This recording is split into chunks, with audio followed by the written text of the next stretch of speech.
Hello, everyone, and welcome to Conscious Conversion.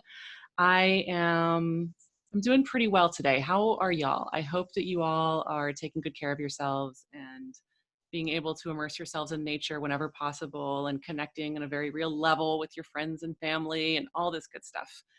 I know it's a wild world out there.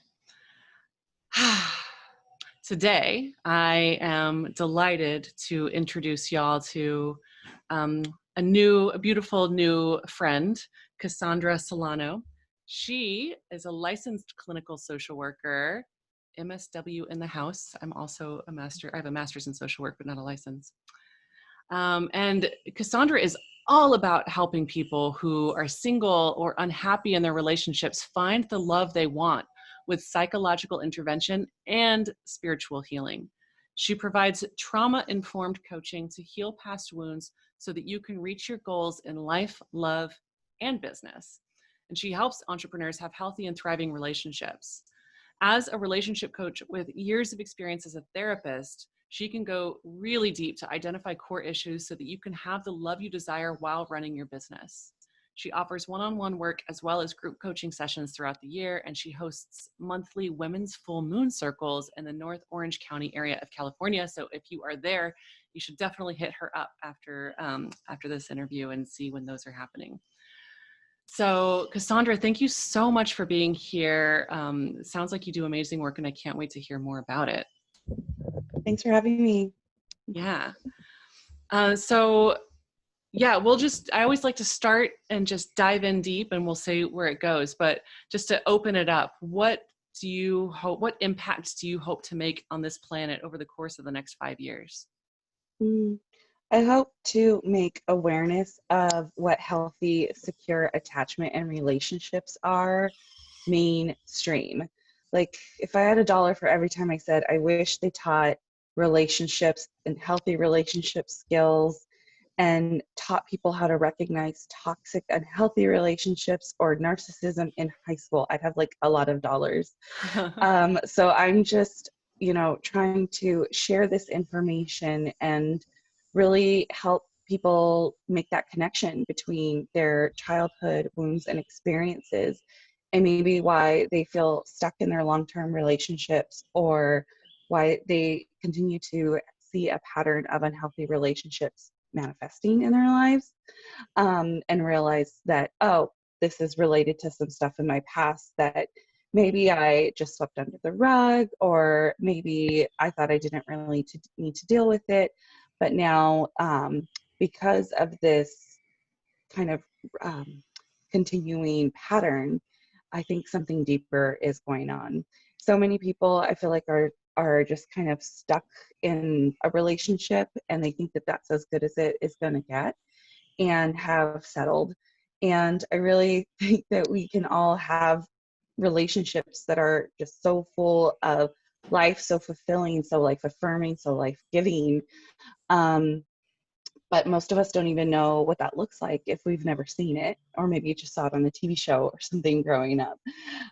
So I'm just like on this mission to really raise awareness about what conscious, happy, healthy relationships are, and to try to help folks recognize if they're not in one, what are the next steps that they need to be doing.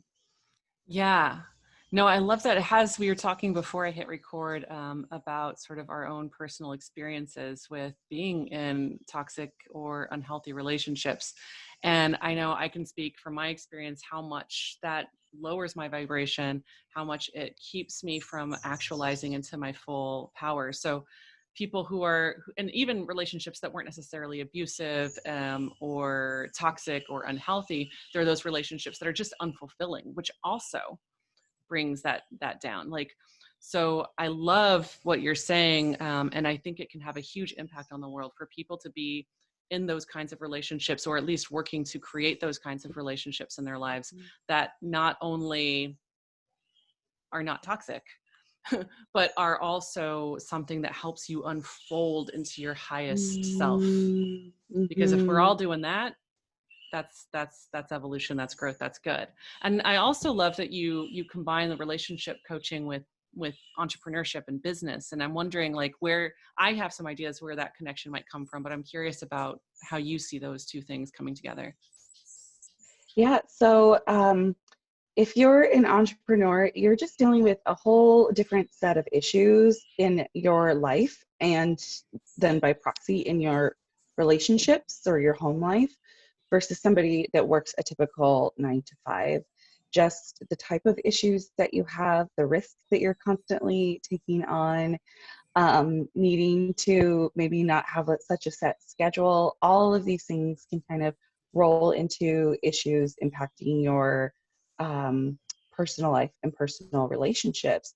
And then especially if you're like a female entrepreneur and you're like in a hetero, like male female relationship, that can really shift some power dynamics in the relationship, or whether or not you're male or female, or what type of relationship you have. Sometimes it can feel like the business is our number one relationship, and other relationships can kind of come secondary to that. When you're really passionate about your business or the work that you're bringing into the world or your purpose, some of us can get consumed in that, and it's not wrong, but we have to temper it and try to find that harmony with other areas of our life. And I definitely see, kind of going into attachment theory a little bit, that how we tend to attach to our primary romantic partners, our close friends, is related a lot to how we were raised and how we were parented. And it also, our attachment style also is manifested in our relationship with our businesses, with our money, with our relationship with social media and how we show up online, in that consistency and follow through. And if you can tell me how you show up in your relationship, I can probably tell you how you're showing up with like your finances, so to speak, because no matter what area of your life or relationship you take yourself in, like you take you with you. That is amazing. I mean, everything is a metaphor for everything, right? And so it's our relationships, romantic, otherwise, friendship, I would argue are, they're mirrors, the reflections of ourselves. And so I love that. So is everything else in your life, like everything that money, your business, how things are going with your business, like all of that is a reflection of yourself. So it makes sense that there would be some sort of similarities in what you're seeing across those. Yeah, awesome. We were also talking before I hit record about, and we have opportunity to go into all of this, further down the conversation, but I just want to hit on it sooner than later because it's so relevant right now. And that is this whole, like, so many of us, and when I say us, I'm talking about folks who are really tapping into their own spirituality right now, who are really tapping into source, God, Mother Earth, however we want to characterize that thing. And working towards, like, people are talking about moving towards the 5D, fifth dimension. But we're currently sort of in this 3D world and all of these things. Like, can you talk a little bit about how we move and evolve into the next phase of our humanity and in our growth on this planet, while still nurturing and tending to the crazy ass shit that's happening in the third dimension? Yeah, great question.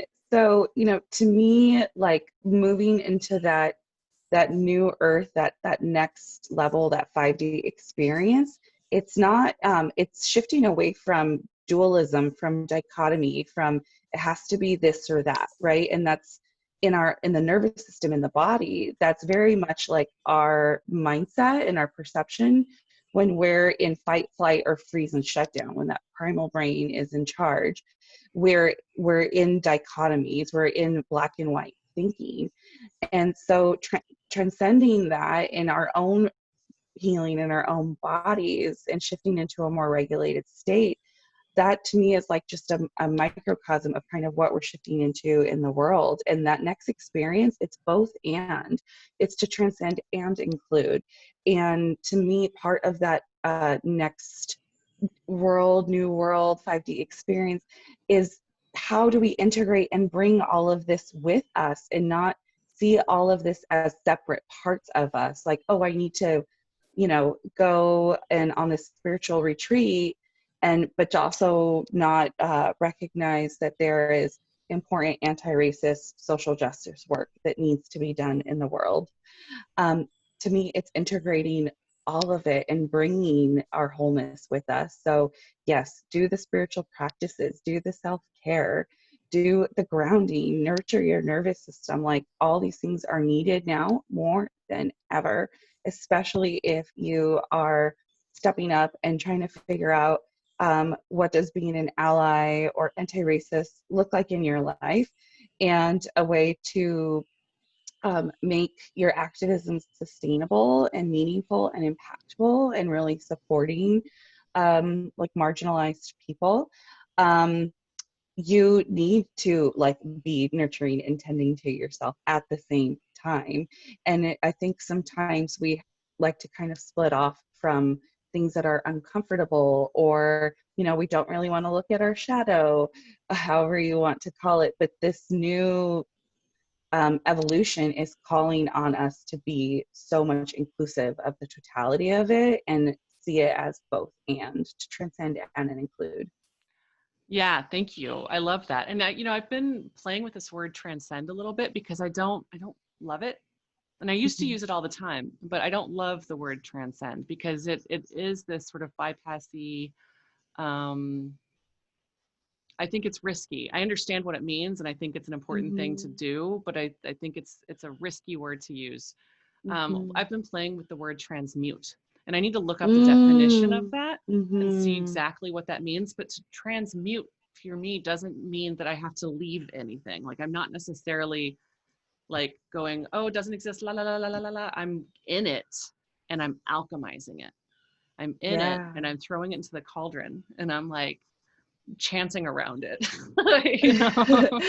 Yes, and that feels so much more like in the natural order and how nature works when we're, talking about like the element of fire, that's what fire does. It actually transmutes substance, So I liked that analogy about throwing something into the cauldron and the fire underneath, transmuting it from one element into another element through the heat of the fire. That just feels so much more natural and grounding. That feels really good. Good. I love the way you recapped that. I have goosebumps. How has your work shifted in the last few months since all this insanity started? Yeah, I mean, it started a long time ago, by the way, the insanity, but when it really like the shit hit the fan in March. Yeah. I mean, just since like COVID started and now like this civil rights movement that's happening, I'm definitely feeling first a call to practice radical self-care in myself, which if you're a provider, if you're a parent, if you're a space holder, if you manage a team in your corporate office right now, taking care of ourselves and nurturing and tending to ourselves like has to come first and foremost. There is just no more excusing or putting ourselves on the back burner, or getting a good night's sleep or drinking your water or these kinds of things on the back burner. I'm not saying, trying to shame anyone and saying, tomorrow your self-care should be perfect, otherwise you're failing at that. But we need to turn towards these parts of ourselves maybe we've been not caretaking, and say, where can I invite in some radical reparenting towards myself, even if it starts with something small, like making sure I'm drinking enough water every day, one small shift. Because again, if you're holding space, if you're running a team, if you're running a business, you are the well that everyone in your community or that in your family comes to drink from. And if your water isn't clean because you're burnt out, because you're not tending to your nervous system, then that's what everyone is going to be kind of feeding off of. And that's just energetically going to ripple out into everything that kind of starts with you. So see how powerful you are and how much influence that you do have. Even if you're just starting a new business and have 10 followers on Instagram, that's still 10 people that have chosen to follow you. and that you are influencing. So nurturing ourselves first and foremost, like we absolutely have to. And then just, in my client work, um, there is more tenderness, I want to say, more vulnerability, because we're just kind of being crashed into with all of our limitations, with all of that old stuff, all those triggers that are like opening up doors to the old stuff that maybe we haven't wanted to look at. And so people are coming to me that have been not satisfied in their relationship for years, but are now feeling like a really strong calling to figure it out, to do something. It's like this sense of urgency, like I cannot keep living like this. The Life is so fire is getting precious. hotter. The fire is getting Yes, hotter. Yeah. yes, Yeah. absolutely. Yeah, life Um, is just so precious. And people are like, I can't keep going on like this. I want to live, like to mm, really live, like you said in the beginning, like have that relationship that is life affirming, that helps them, you know, got support them towards their goals, helps them build their business. And that's at the core of the marriage that I'm in now, is having somebody that our relationship is the core like battery that drives my business and the support I receive from that. And I think more people are waking up to wanting to do that, to wanting to heal their lineages, to break cycles of intergenerational trauma and dysfunction. And like now's the time. hell yeah. Mhm. Um, that's awesome. I mean, I feel like there's so much to go into as well, that about sort of even when you're single. So you get out of the toxic relationship and then you're so-called single. Like, I bet you do so much cool work with people about how to, because I know I've done that work myself, about how to find that sort of inner lover within myself before I start Mhm. seeking it outside of myself. And that, Mhm. I mean, that also, doing that kind of work was also transformative for my business and for my life. And super Yeah, cool. I'm wondering how absolutely. you've got a lovely organic following on Instagram. Thanks. Yeah. And I don't know if you've ever run ads before. I do Facebook ads. So I'm always thinking of things through these lenses. But like, how did you create that following, that organic following? Thanks. So I've been posting pretty much daily. There's maybe been 5 days. By now, I haven't posted since April of 2019, and it's June 2020. So, it's silly, but it's like consistency is key. And I found that, you know, video is like so huge to really build trust. And I love when I get on a discovery call with a potential client and they're like, I feel like I already know you. I feel like I just know your personality. I know I'm going to be comfortable with you because of that like video content, just going live and then repurposing those for Instagram TVs or talking in my stories and teaching and just adding a lot of value. um, I haven't done it like a lot lately because I'm really trying to amplify Black therapists and Black educators on my platform, and collaborating and sharing and resharing. So don't be shy to like share other people's content like in your stories that have like a similar target audience or following than you. Like that collaborative energy is just so felt and seen, and people appreciate it. And I've also been given that feedback of people are like, I like how you share other people's content. You highlight, content from diverse people. And it's not like just the Cassandra show over on my platform. Right. And when you share, then, other people will reshare your content and you just kind of get that like that natural cross pollination Yeah. that happens as well. And then of course there's like hashtags, which I'm not like the super strategic with. I just kind of hired someone to help me with that a little bit. But those are important to use, and just to engage, engage and nurture your current audience, ask a lot of questions and poll and your stories. And yeah, just add value and be you, and don't be afraid to share like a little bit about you and who you are. So I share my tarot spreads. I share that I do full moon circles. I share that I'm sober. I share that I'm a mom. I share my own past, history with homelessness and addiction, and my last marriage that was emotionally abusive. But these are like part of my story and who made me who I am.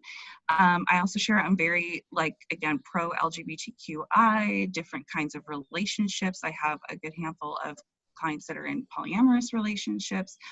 And because I speak about these things, I speak up on these things. So then what's really cool is that I get people coming to work with me that are just a dream to work with, because they know about my story. They're also into tarot.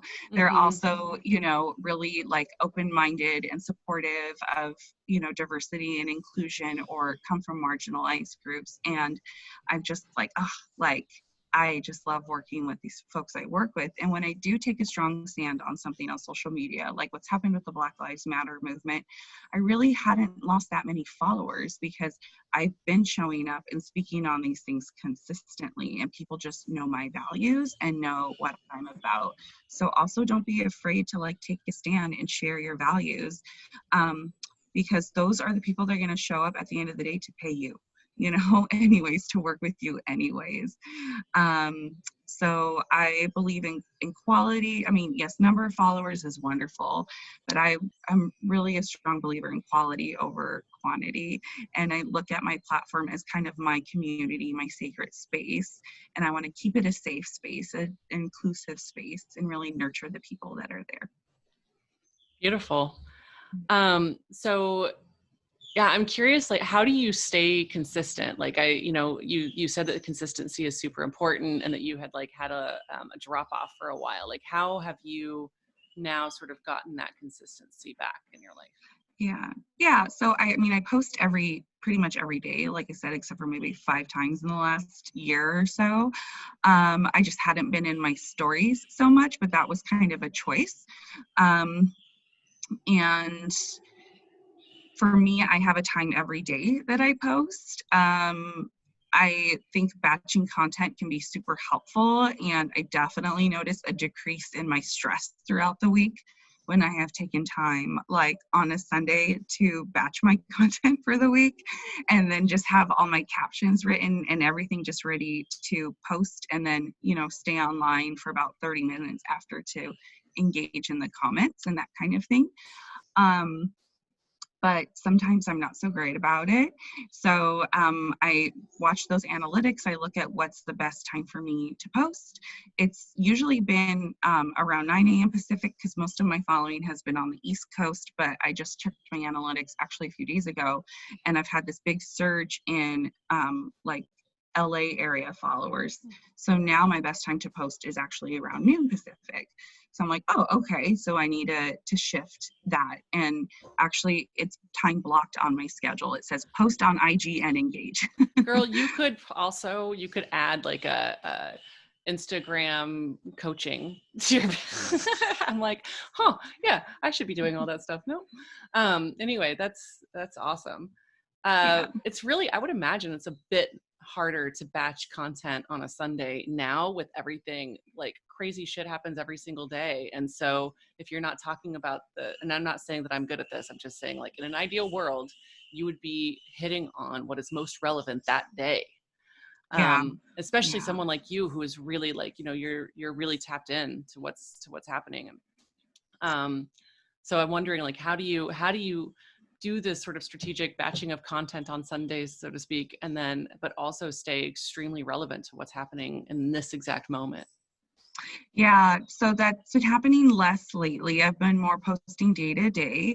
But if I had my stuff completely together and I was patching content, which again, for me, it's the benefit of decreasing the stress throughout the week, or oh my gosh, kids, hold on, mommy's got to run to the other room because it's my time window to post, and I need to write a post, and everyone get out of here. And it just kind of sucks for everybody else that lives in the house with me. And I'm like, oh my God, it's at 6 p.m. and I haven't posted yet. Leave me alone, and it's just better for my life to plan ahead. So I would definitely, batch content, but still be sharing in my stories about things that are really current or day-to-day things. I would be cross-posting stories or news. I would be, again, continuing to amplify voices of more like marginalized content creators. And again, I don't shy away from like the double post. I haven't done a lot of that lately either, but when I'm like posting like maybe twice in a day, that's always an option too, to bring in something that's more relevant to kind of what's currently happening and to highlight and amplify that as well. Awesome. How do you stay in alignment with your customers and your clients? Like, how do you make sure that what you're offering them is in sort of resonance with what they're needing?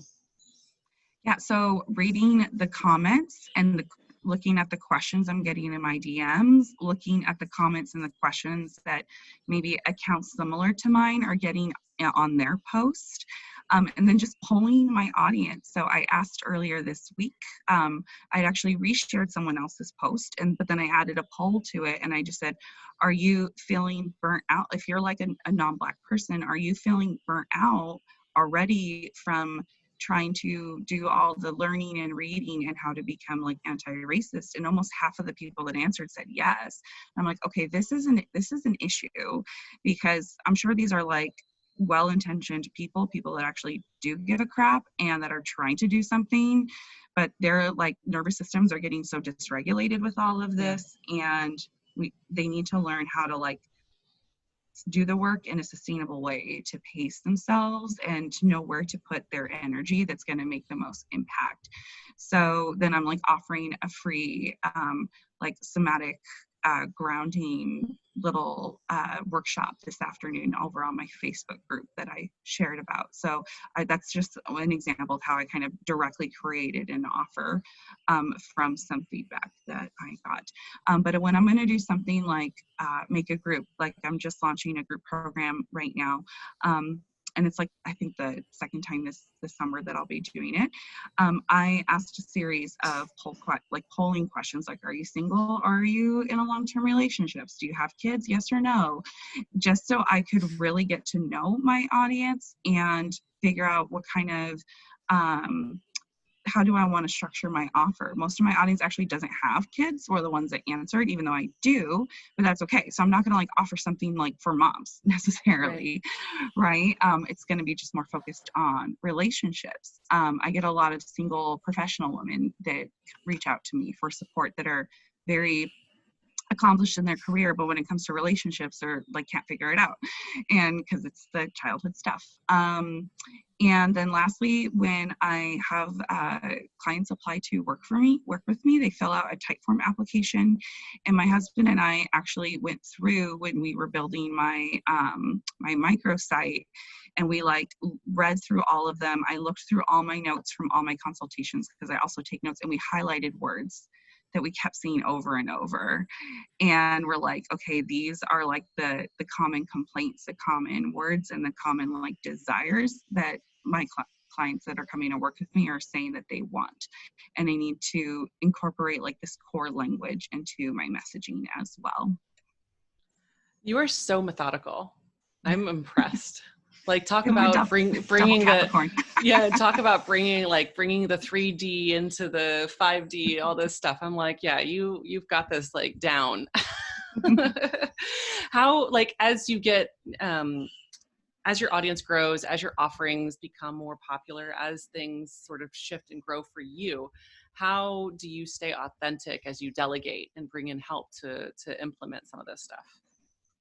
So I have to stay connected to my own spiritual and alignment practice, like on a daily basis, you know, taking time to drop in, taking time to connect with my guides or my ancestors, who I often resource myself and get support with. And that could look like different things on different days, just dance, meditation. I just really feel into my body and see like, what does my nervous system need to feel nourished and supported with right now? Because everything does have to come from that place. Like they say, the inner creates the outer. And I really can see, even in like how much engagement that a post gets, the energy that I'm in and the resonance that I'm in, even when I post that, like has such an impact on like the 3D manifestation of maybe how many likes or how much engagement a post will get, like depending on what state that I'm in. So it's so important to tend to that. I don't do it perfectly. You know, some days I get up late, or the kids really are needy and I don't get the time to, you know, do my rituals that I like to do every day before I post. But I do notice that it is so supportive, and it really, really helps when I do that. Yeah, amazing. I know I've said this a couple of times, but I love the way that you are so integrated, like that it's about that sort of the inner work, you know, having that relationship with your guides and with yourself and with source or whatever, and the methodical batching of content and posting at the same time at the, you know, all this stuff. So it's super cool. I think there's a lot to learn from you. What's your next level? Like how do you plan to get there? So like, what's your growth plan? And I know it's not just about you, it's about your impact on the world, but I'm curious how you get there. Thanks, great question. So on the inner, because like you said, like I am definitely strong in my masculine. So I've started over the last really year and a half, but really focusing on it now, because I was actually building this business, and as I was still working a corporate job, and I left my corporate job about a month ago. So I'm now fully self-employed in my business full time. So if you're not a full-time entrepreneur and it's like your side hustle, like it's okay. It doesn't make you any less of an entrepreneur or a business owner. Congratulations. That, and thank you so much. After working like for the man for 20 years, you know, it's amazing. And so just on a personal level, just really continuing to unfold and rewild like my divine feminine, and to continue to expand and tap into that. And it's just so interesting to me when I have people come to work with me, they're like, you're so mothering, you're so nurturing. And that is just recent. Like in the last couple of years, like you said, once I got out of that last toxic relationship for me, my first marriage, it was like, I just, you know, took off and deepening my own personal development. So yeah, that's kind of my my own personal intentions, sinking more into my intuition, connecting more with my menstrual cycles. I just completed a womb healing workshop, a month-long program on that. So I can bring that out more into my work, right? Be in my intention kind of for this next moon cycle is to really change my relationship with time, and to really release and liberate myself from like that 9-to-5 work structure, and to relate to time in a way where I'm more just like in the flow and in the moment, and not feeling like that internal pressure and stress of like, what have I got to do next? What's next on my to-do list? And just really staying in the moment. So I sense that there's like, I know there's a different, that 5D way of like relating to time. And I'm just like, I'm ready for it. I'm here for it, you know? And then just on the like 3D level component, feeling called to start a podcast. I was going to do it this summer, but with everything COVID and all the things, it'll probably be towards the fall. And I'm just hoping that will help get my message and the education and the tools and resources I share out to more folks. And then in the fall, I'll also be launching some more like lower ticket items, like workshops or self-study courses. Because right now, everything I do is hands-on, either one-on-one or in small groups. And so to make it more accessible. Yeah.